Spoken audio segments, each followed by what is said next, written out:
Well, let's move over now to another conversation, and we need to do that quickly before our time is up. But news coming in indicates that Dr. Mahmoud Bawumia, of course, former Trade Minister Alan Kyerematen, and 8 other aspirants for the NPP have been cleared to run for their flag bearership. And so it says that the vetting committee for the NPP's presidential primary has cleared all the 10 aspirants seeking to lead the party into the 2024 poll. So we have Mr. Alan Kyerematen, Mr. Kojo Poku, Dr. Mahmoud Bawumia, Mr. Boakye Kyerematen Jako, Mr. Kwabena Ejapong, Mr. Kennedy Ohene Ejapong, Dr. Kofi Kunedu Apreku, Dr. Owusu Akoto-Afriyie, Joe Gate, and Francis Adai Nimo. And this was announced in a statement signed by the General Secretary for the NPP, Justin Kodua Frimpong. We do know that the elections to determine who becomes a flag bearer will be in November this year, and that's when we eventually find out who is likely to lead the NPP into the 2024 elections. But out of the 10 people who have been listed here, the question then is,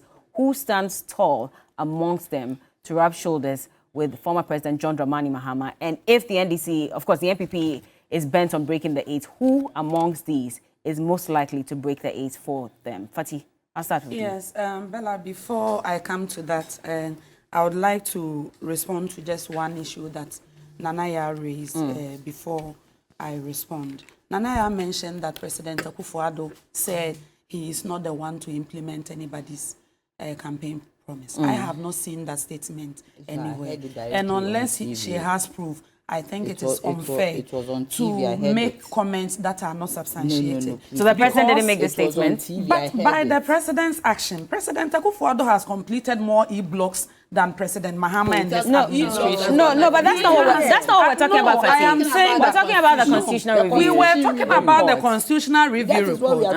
And then Nana is saying that the president made some statement that he will not implement anything that is anybody's manifesto promise. And I am saying former President John Dramani Mahama made a manifesto promise about e-blocks. Even in their handing over note, together with the 23 that the World Bank built, they numbered 46 of them. But the president and this administration has completed more than 28. So that assertion that the president has said that he will not be the one to implement somebody's manifesto promise could not be further from the truth. And I'm saying that the report came out under Professor Mills. The former president had 4.5 years to implement, even under his own hand. And if you are talking about some publication about somebody from somewhere abroad sending you to court in 2014, what were the remedies? What were the measures that the government at the time, with all intent and purposes, and all the funds that they put together to set up the committee under former President Mills, what stopped them eventually to complete the legal roadblocks and make sure they implemented the committee? It did not happen. So at the end of the day, let us not do as if all the things that the NDC and former President Mahama could not achieve. This president is bound, and even beyond his vision and what he has promised to give Ghanaians and delivering, should have gone ahead to implement and deliver all the things that the NDC had, but only in their green books. The president has his vision and direction. He would have to execute those. And if need arises for him to proceed to complete some agendas of the previous government in the interest of the public, he will do so. All right. That being said, let me just read this quickly so that we all are on the same page with what the president says. So this is Graphic Online. This story was posted on March 21, 2023, where it says, President Akufo-Addo urges caution in amendments to Constitution. And he said that without prejudging the outcome of the ongoing national debate, those calling for amendments should bear in mind that the 92 Constitution has provided the bedrock for the longest uninterrupted stable period of free governance in the otherwise turbulent history of the country. So he says, I can only say there's a need for caution from all of us, by all of us, in calling into question the Constitution, which has provided the bedrock for the longest uninterrupted stable period of free governance. This is what he has said recently with regards to the amendment of the Constitution. And that is apt. What has that got to do with he not wanting a constitutional review? Exercise this caution. is in March. You are talking about 2023. No, I'm talking about that's what I'm saying. That this is the latest statement that we're getting from the president. No, this is the latest all of us are conscious Yes. of the things that we are going to. This is not 20. It's not beyond. It's 2020. Yeah, this is recent. Yes, this is recent. I don't want to go into it. This is recent. Yeah. I mean, I know what I don't just talk. Okay. Okay. So Bella, that being said, I must commend the leadership of the New Patriotic Party, my party, and the aspirants especially, for putting themselves out there to be elected as flag bearer of our very enviable political party in Ghana's democratic dispensation. I am saying this because with the kind of electoral processes that the NPP constitution and our subsequent laws have guided us to know what it is today, I sit here confidently to say that if one day I wish to put myself out there as flag bearer of the New Patriotic Party, I know that no roadblocks, if the constitution or any other laws that is granted to any individual within the party will not stop me from putting myself out as a candidate to be elected as flag bearer of the party.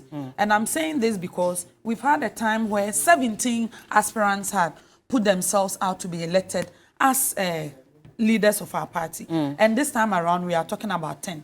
At the end of the day, look at the people who have put themselves out there. They have all unique characteristics, and they are confident that they will be able to help the party to win the next election. And nobody decided that, okay, I don't want you to stand, so let's use the vetting and other means to eliminate you by rough tactics, and that we are the gatekeepers, and we are making sure there are so many bottlenecks that you don't go through. And I look at all these gentlemen. I wish there were ladies in the mix, but I look at all these gentlemen with a lot of respect, that they are confident that they can help the party to win the 2024 election. They've put themselves out. I've been following the campaign activities of His Excellency the Vice President, Dr. Mahmoud Bawumia, that of Alan, that of Kennedy Japan, honorable members. I've been following that of a few of them. And then one surprise that I saw was Mr. Kojopoku or Adupoku. Okay. Yes. Oh, you were surprised to see him? No, I was surprised and excited. He's quite young. I believe we all have the right to dream and aspire to lead the party. And the fact that the process, the system, did not stop anybody from contesting, I think it is a good thing that we encourage. Sometimes internal party political issues can be more hectic and draining than even the general election. And it is painful that some individuals who at times believe they have sacrificed, they have worked, they've done all they could, they have a history of consistent support to their political parties. And when they say, I want to be president, I want to be candidate, they will look at you and say, oh, wait, the person shouldn't even be considered. So I am happy that the party has allowed all those who desire to lead our party to go through and has set the necessary operational activities in motion so that we can do the special election in August, and also the General Electoral College election in November. So I am excited about what I'm seeing in the process, and I believe it is empowering to all of us within the NPP that we have right to dream, and when we are ready to go out there to contest, we will get the full support and facilitation of our political party to proceed with our aspirations. Nanaya, what do you say? About what? About the 10 who have been vetted and passed. And do you think that any of them stands tall, looking at the level of developments that Ghanaians are asking for? My own party, we've gone through the process of choosing a flag bearer. And I want to say proudly that amongst our group is a woman. Our current chairman, Nana Akosua Sarpong Nkrumah, has come up to run the race to win the election for the CPP. Okay. And it is a good thing. I am surprised the NPP did not help a woman to file. They should have, because what they're asking for, I think their filing fee is about 500,000. And women, we don't have that financial metal. I think the party should have supported a woman to file. And who would you have recommended? I don't know. They themselves would know. By all means, some woman in there has the interest. But without the support of the party and with all these men gathered, how many? 10 men? Certainly the woman would not be comfortable. Fatih is not a bad candidate. They could have picked her as a young... 40. Okay, then you are not in there. But I am saying that they should have picked the woman to file. Help the woman to file. Who knows, maybe the woman will come up tops. Because we've used the men for too long, and we need a woman to be out there. But for the CPP, would you have been interested in running? Who, me as a... Yes, the CPP. I'm the general secretary. What I'm asking is, like, we're talking about women leading their political parties. Is this something that you'd have been interested in for your party? I'm the general secretary of the party, and it's just like you are in the lead of the party. But we're talking about becoming the presidential aspirant, representing your party. We've already gone through the process. I am the general secretary. I'm happy to be the general secretary, and I'm happy to help the party grow, move, and win power in 2024. And a woman has filed, and it's a good thing. So the NPP should have done that. Okay. We should have seen some women. You see, in the NPP, always we see the faces of men. We should see some women in there. If they have passed them, they have their constitution. They know what they were looking for. And they cleared all of them. So that one, nobody can argue with them. It is their party. My party is also in the process. Then that is what is of interest to us in the CPP. Okay. Margot, what do you make of all these 10 people? Of course, we know that former President John Dramani Mahama is running for the NDC. But on the part of the NPP, who do you think among the 10 stands tall? And again, of course, the CPP as well, now knowing that we have a woman who is likely to also run. Okay, Bella, and first and foremost, President Anado has not completed E-blocks more than President Mahama. So let me correct Fatsi, and Ghanaians know. Bella, with the NPP and their flag bearership race, I mean, I can't imagine how the apple will fall far from the tree. And amazingly, all the 10 aspirants, or now candidates, or aspirants here, they are all preaching change. President Baumia, Vice President Baumia says he has a new vision. Everybody is preaching change. And that is what the NDC is also preaching. Bella, who has destroyed the economy that any of them want to fix? Mr. Alan Chairman saying, the longest serving trade minister in the history of this country. How many factories do we have? Mr. Kennedy Japan, you see, leaders, you come with your own attributes, your smartness, your character and all that. I mean, we all know him. Dr. Baumia, and internationally acclaimed by Google as a liar in this country.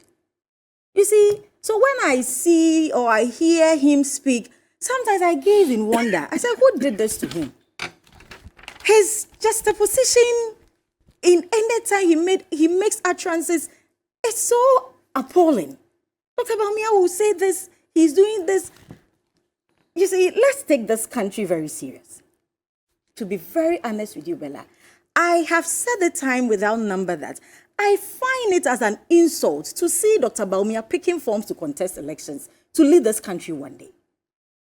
What vision, what idea, what did he have that he couldn't share with his boss to fix this country? But you see, the most important thing is that judgment is coming from the Ghanaian people. The economy is in our pockets. The Ghanaian people know they have carried water, they have carried wine, and they know which one is heavier. We have seen Dr. Baumia performing through Mr. Ekufuado. We have seen Mr. Alan Chairman. We have seen all of them. None of them. And by far, per all the polls that have been coming, President Mahama is way above their league. He's leading them in all the polls, over 10%. We are not being complacent, but we know President Mahama will come back and give Ghanaians the respect, the development, the security, the employment, the dignity, and raise the image of this country again. Bella, as for the NPP, they can bring the 17 people. None of them can match President Mahama because Ghanaians are speaking and they will speak, they will make some statements come December 2024. So whoever they bring, but it's a pity that I still see Mr. Baumia in the lead. I pity the political party, to be very honest with you. Because, Bella, I don't know why, you know, we are political parties. I don't wish the NPP well, neither do I wish them good. But at least they should present somebody that maybe in the next 16, 20 years, the person can, have some credibility. If Dr. Bawumia is coming to campaign as their flag bearer, what is he coming to change? Okay. Is he calling for change together with the general Ghanaian population and President Mahama together? Mahama wants to be president of Ghana. You see? How much more Bawumia? He has been please, a president of this country. Madam Spokesperson. I have to go at this point. Madam Information. Please let me go land. No. Google please let me go land. My time is up. We have to go. Mr. Bawumia, you have fed Google and it gives it back to you. Brother Timothy Former Bawumia, President Mahama, he who is has not been fake.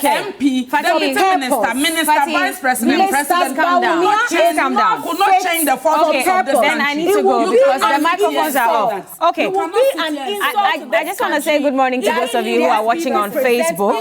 Lots of messages. Elijah Namsa says that we are tired with both the NDC and the NPP. We need a third force. Unfortunately, the smaller parties are greedy. They refuse to unite simply because of who would be the flag bearer. That is greed.